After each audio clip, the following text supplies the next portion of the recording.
সম্মানিত দর্শক ও শ্রোতা, আসসালামু আলাইকুম। ইরানের প্রাচীন নাম হলো পারস্য। বহু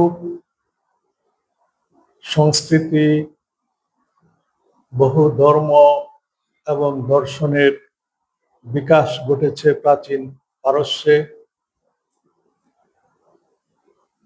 ইসলাম গ্রহণের পূর্বে ইরানের অধিবাসীগণ অনেকগুলো ধর্ম পালন করতেন। এর মধ্যে জরথ্রস্ট ধর্ম সবচেয়ে প্রাচীন ধর্ম। বর্তমানে ইরানের ৯৯% মানুষই মুসলমান। তার মধ্যে প্রায় ৯০% মানুষ শিয়া এবং ১০% সুন্নি মুসলমান। ১৯৭৯ সালে ইরানে ইসলামী বিপ্লবের পর ইরান একটি ইসলামী রাষ্ট্র হিসাবে ঘোষিত হয়, ইসলামী প্রজাতন্ত্র হিসাবে ঘোষিত হয়। তারপর অনেকগুলি ধর্ম বর্তমানে ইরানে সংখ্যালঘু জনগোষ্ঠী প্র্যাকটিস করেন। এর মধ্যে খ্রিস্ট ধর্ম, ইহুদি ধর্ম, জরদুস্ত ধর্ম, মান্দায়নিজম এবং ইয়াজিদিজম। এছাড়াও ইরানে ইসলামের প্রাথমিক যুগে সুফিজম বা সুফিবাদের, মিস্টিসিজমের ব্যাপক চর্চা হতো। এখনো সুফি মতবাদ ইরানে টিকে রয়েছে। ইসলাম আগমনের পূর্বে পারস্যে খ্রিস্টবাদ এবং ইহুদি ধর্ম প্রচলিত ছিল এবং জরথ্রুষ্টবাদও অতি প্রাচীন কাল থেকে পারস্যে প্রচলিত ছিল। জরথ্রুষ্টবাদ বা জরদস্ত ধর্ম একটি একেশ্বরবাদী প্রাচীন ধর্ম। প্রায় খ্রিস্ট জন্মের প্রায় ৬০০ থেকে ৭০০ বছর পূর্বে নবী জরথ্রস্ট এই ধর্ম প্রচার করেন। এর পূর্বে ইরানের মানুষ বহু দেবতা, প্রাকৃতিক শক্তি যেমন সূর্য, বজ্রপাত ইত্যাদির উপাসনা করত। কিন্তু নবী জরথ্রুস্ট ইরানে একেশ্বরবাদ প্রতিষ্ঠা করেন। পারস্যের বিখ্যাত সম্রাট সাইরাস এই জরথ্রুস্ট ধর্মে দীক্ষা গ্রহণ করেন এবং জরথ্রুস্ট ধর্মের ব্যাপক প্রচার ঘটান। ইহুদি ধর্ম, খ্রিস্টান ধর্ম এবং ইসলাম ধর্মের সঙ্গে জবরদস্ত ধর্মের যথেষ্ট সাদৃশ্য রয়েছে। জরথ্রুস্ট ধর্ম একটি দর্শনের পাশাপাশি একটি শরীয়ত বিশ্বাসী। তাদের অনেক ধর্মীয় কালচার, ধর্মীয় নিয়ম নীতি রয়েছে। তারা স্রষ্টার উপাসনা করেন। তাদের স্রষ্টাকে বলা হয় আহুরা মাজদা বা গড অফ উইজডম। জগতে যত ভালো কাজ আছে, ভালো বিষয় আছে, ভালো জিনিস আছে, সবগুলির স্রষ্টা হলেন আহুরা মাজদা। আর যত মন্দ কাজ, পাপ কাজ, মন্দ বিষয়াদি, এগুলির স্রষ্টা হলেন আহরা মিন। আহরামিন, সেই আহরামিন যাকে বলা হয় গড অফ ডার্কনেস, যাকে আমরা ডেভিল বা শয়তান বলে অভিহিত করে থাকি। শয়তান বা আহরামিন সবসময় আহরা মাজদার বিরোধিতা করে, আহরা মাজদার ভালো কাজগুলিকে ধ্বংস করে দিতে চায়, আর আহরা মাজদা ভালো কাজগুলিকে টিকিয়ে রাখতে চান।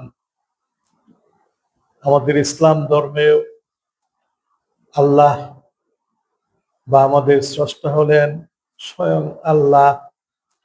ইহুদি খ্রিস্ট ধর্মেও আল্লাহর উপাসনা করা হয়। অন্যান্য বহু ধর্মে এক ঈশ্বরের, পরম ঈশ্বরের উপাসনা করা হয়। ডেভিল বা শয়তান হলো এক ঈশ্বরের, পরম ঈশ্বরের প্রতিদ্বন্দ্বী। গড অফ ডার্কনেস এবং গড অফ উইজডমের কথা পবিত্র কোরআনে উল্লেখ আছে। সূরা বাকারায় আল্লাহ পাক বলেছেন, আল্লাহু ওয়ালিউল্লাযিনা আমানু ইখরিজুহুম মিনাজ যুলুমাতি ইলান নূর ওয়াল্লাযিনা কাফারু আউলিয়াউহুমুত তাগুত ইখরিজুনাহুম মিনান নূরি ইলাজ যুলুমাত উলাইকা আসহাবুন নারি হুম ফিহা খালিদুন। আল্লাহ হলেন মুমিনদের অভিভাবক, গার্জিয়ান। তিনি মুমিনদেরকে অন্ধকার থেকে আলোর দিকে নিয়ে আসেন, অর্থাৎ মুমিনদেরকে তিনি জ্ঞান বিজ্ঞান শিক্ষা দিয়ে আলোর দিকে, সঠিক পথে নিয়ে আসেন, সত্য পথে নিয়ে আসেন, এবং তারা পরকালে জান্নাতের অধিকারী হবে। আর তাগুত বা শয়তান মানুষকে, শয়তান হলো অবিশ্বাসীদের অভিভাবক বা গার্ডিয়ান। সে তাদেরকে আলো থেকে অন্ধকারের পথে নিয়ে আসে এবং তারা হবে দুজখের অধিবাসী।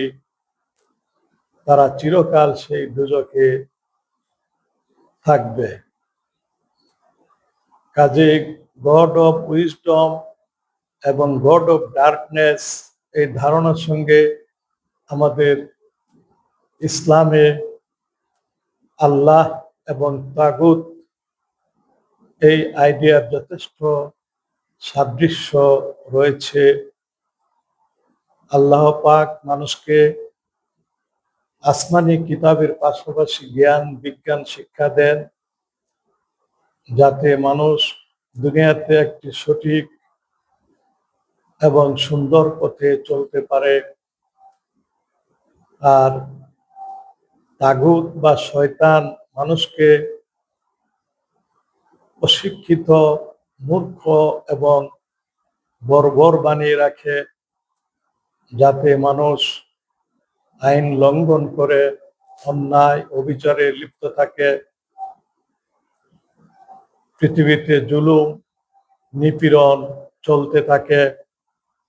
শেষ পর্যন্ত এই সকল মানুষই দুজখের অধিবাসী হবে এবং তারা সেখানে চিরকাল স্থায়ী হবে।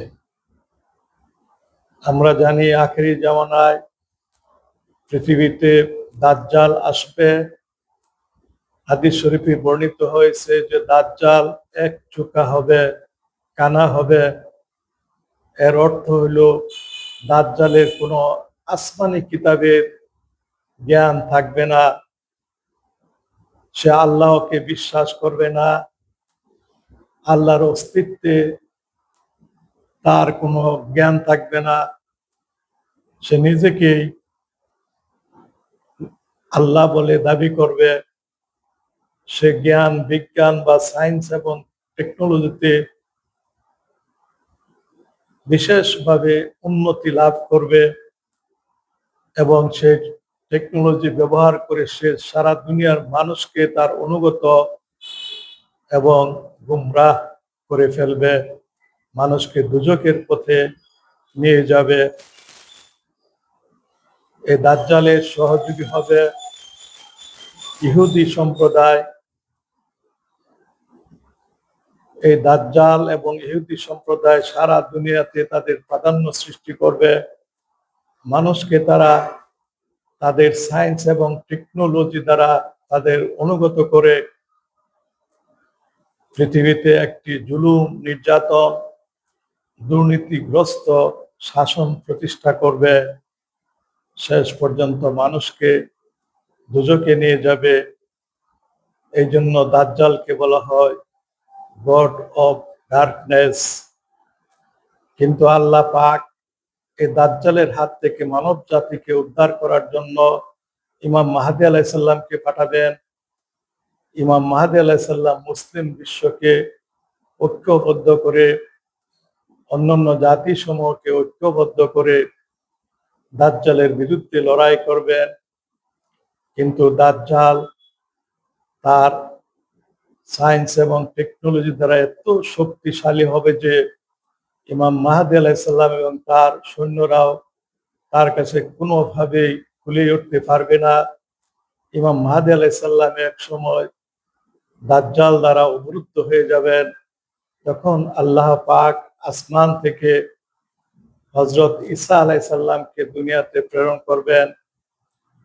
তিনি দাজ্জাল এবং তার সৈন্যদের বিরুদ্ধে এক ভীষণ যুদ্ধে, এক তুমুল লড়াইয়ে অবতীর্ণ হবেন। শেষ পর্যন্ত দাজ্জাল পরাজিত হবে, ডেভিল পরাজিত হবে, গড অফ ডার্কনেস পরাজিত হবে এবং গড অফ উইজডম জয় হবে। এই দাজ্জাল বা এই কানা দাজ্জালের কথা সমস্ত নবী তাদের উম্মতকে বলে গিয়েছেন। এই কানা দাজ্জাল বা গড অফ ডার্কনেস সে সারা দুনিয়ার মানুষকে বিভ্রান্ত করে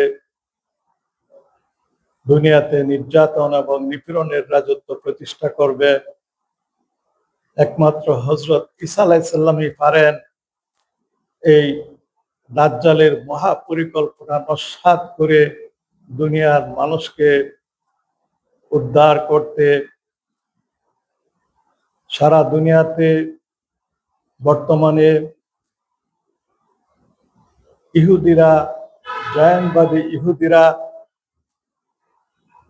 আমেরিকার বর্তমান দুষ্ট শাসককে তাদের অনুগত করে, তাদের বন্ধু বানিয়ে মুসলমানদের উপর নিপীড়ন চালাচ্ছে। মুসলমানদেরকে নির্যাতন এবং নিপীড়ন করে এখন পরমাণু অস্ত্র ব্যবহার করে মুসলিম দেশগুলোকে ধ্বংস করে দেওয়ার পরিকল্পনা করছে। কাজে আমরা আশা করছি এই জামানাতে হযরত ঈসা আলাইহিস সালাম আসমান থেকে অবতরণ করবেন। তারপরে আমাদের কিছু দায়িত্ব থেকে যায়।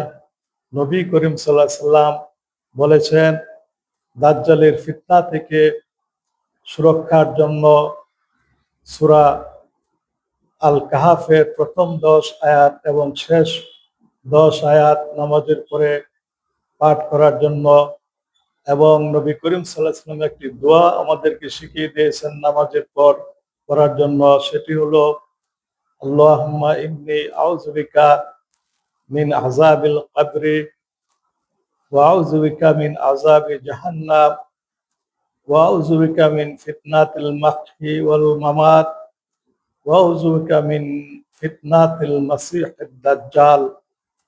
নবী করিম সাল্লাল্লাহু আলাইহি ওয়াসাল্লাম এই দোয়াটি বেশি বেশি করে করার জন্য মুসলমানদেরকে বলেছেন। এই শেষ জামানায় দাজ্জালের হাত থেকে রক্ষা পাওয়ার জন্য আমাদের হাতে এমন কোনো অস্ত্র নাই যে আমরা পরমাণু অস্ত্র, অ্যাটম বোমা প্রতিহত করতে পারবো। কাজে আল্লাহর কাছে আমরা এই দোয়া করি যে আল্লাহ আমাদেরকে মসিহুদ দাজ্জালের গড অফ ডার্কনেস বা এক চোখা দাজ্জাল থেকে আল্লাহ আমাদেরকে হেফাজত করুন। এই দোয়া আমরা সবাই 5 ওয়াক্ত নামাজের পর পর আমরা এই দোয়া পড়তে পারি এবং সূরা কাহাফ পাঠ করতে পারি। বিশেষ করে জুমার দিন সূরা কাহাফ পাঠ করলে দাজ্জালের ফিতনা থেকে আমরা নিরাপদ থাকতে পারবো ইনশাআল্লাহ। আসসালামু আলাইকুম ওয়া রাহমাতুল্লাহ।